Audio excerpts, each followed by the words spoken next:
Diaspora Digital Media. I am Lydia. It's DDM Conference.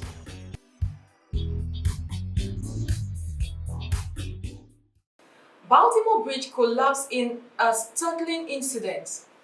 The Francis Scott Key Bridge, popularly known as Baltimore Bridge, experienced a catastrophic collapse on the 26th of March 2024 after being struck by a large vessel.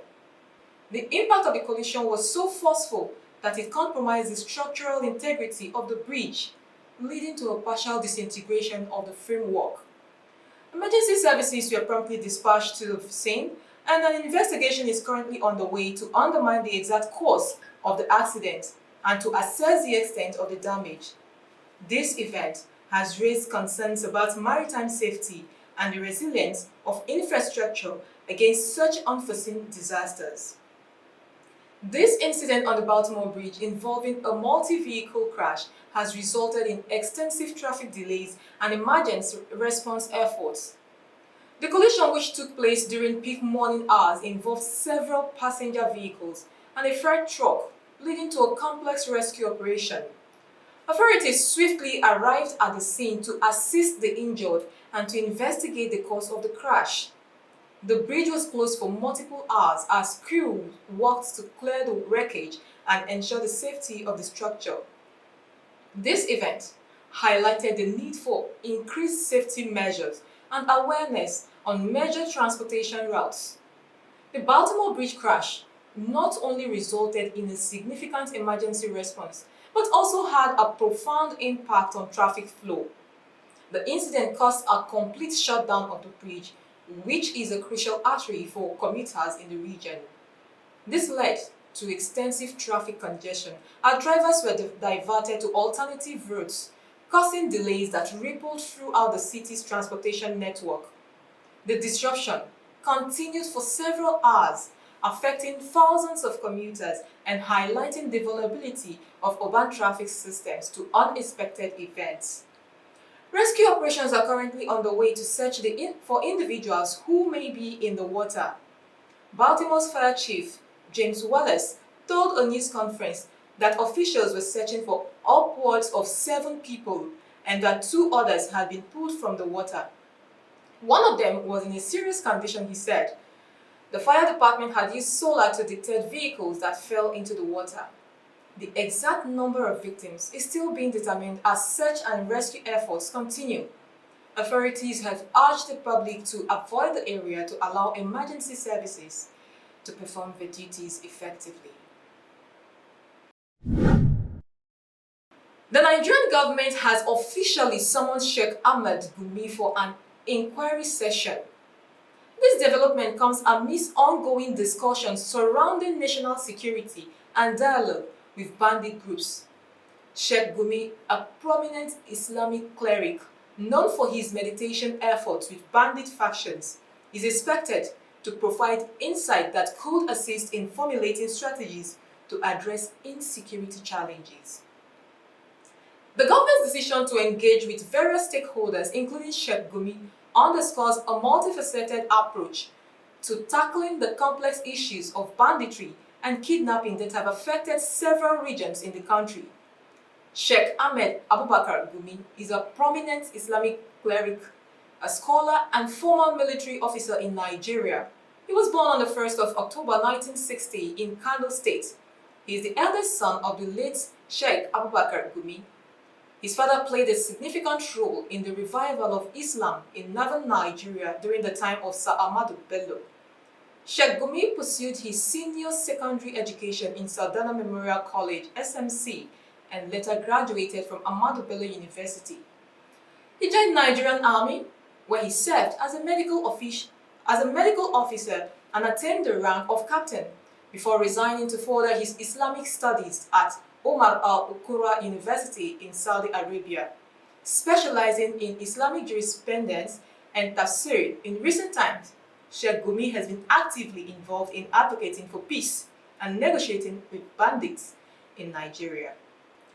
Despite his controversial stance on negotiating with bandits, which has led to questioning by the federal government, Sheikh Gumi's approach stems from a desire to address the root causes of insecurity and find lasting solutions to the challenges facing Nigeria.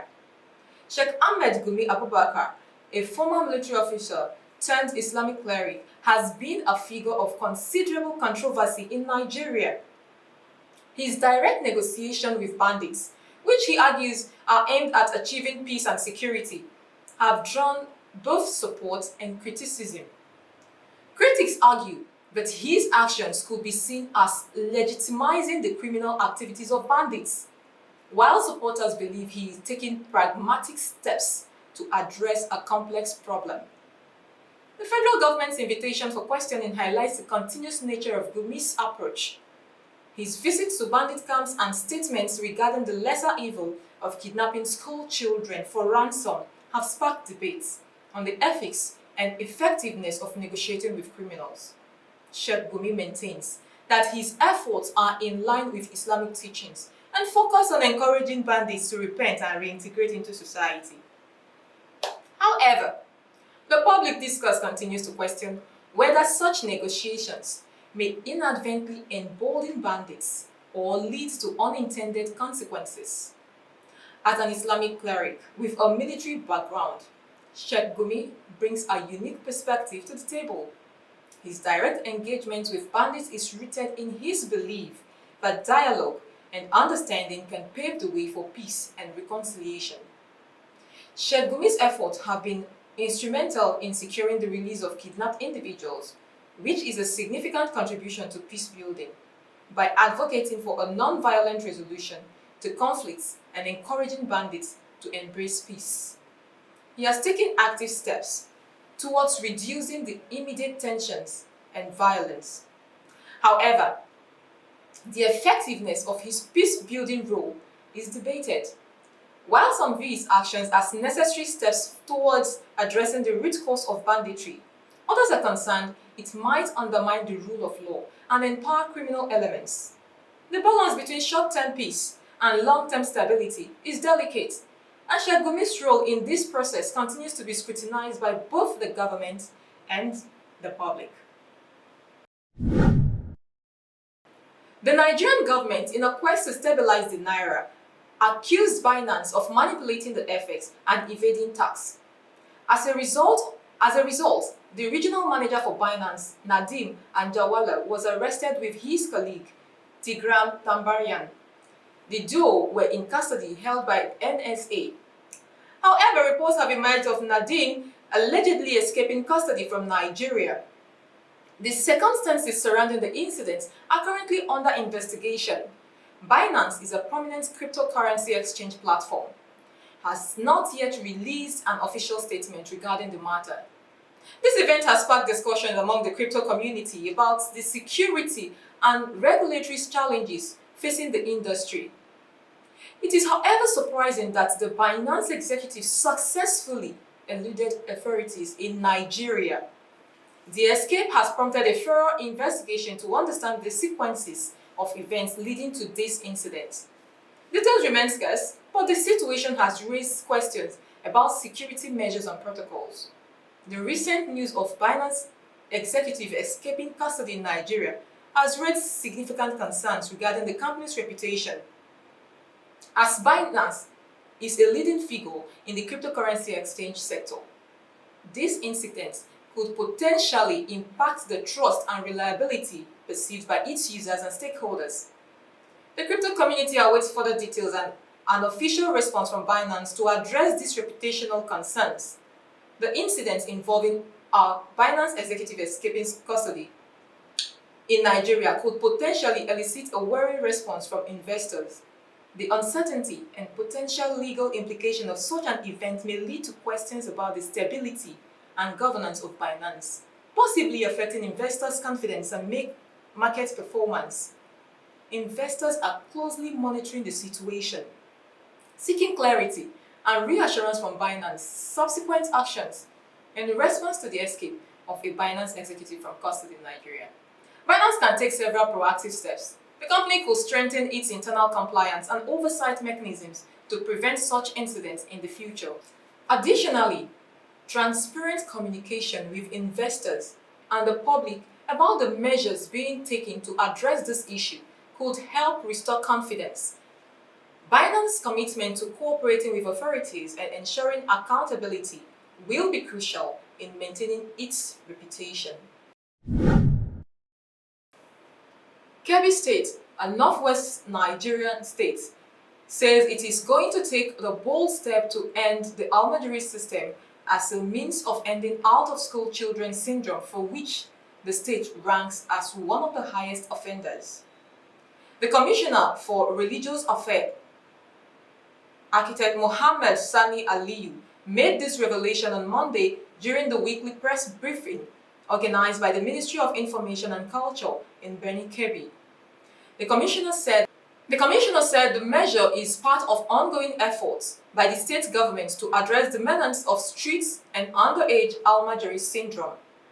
He added that the ministry is carrying out demography of Almajiri schools in the state to identify the age, various states of origin, and living conditions of their parents, with a view to taking strict measures against defaulters, which include seeking legalization to ban underage begging and sending Almajiri to local malams without food from parents. Almajiri in the north of Nigeria are principally child beggars attached to Islamic teachers. Aside swelling the ranks of out-of-school children predominantly in the north, the system has been linked to many social menaces, including providing veritable grounds for terrorism. The state government is also looking to reduce vagrancy in Kebbi State.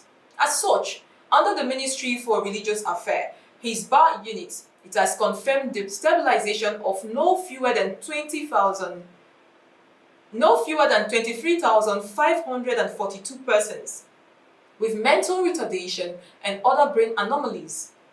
The Commissioner noted that the treatment, which knows no tribe and religion, is a continuous health outreach where patients from other states and neighboring countries come for treatment free of charge.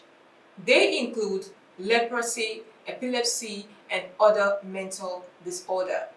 I think this is a good move to take out-of-school children from the streets. Kudos to the Kebbi State government. That's it on DDM's update. I'm Lydia Odwada saying thank you for staying with us.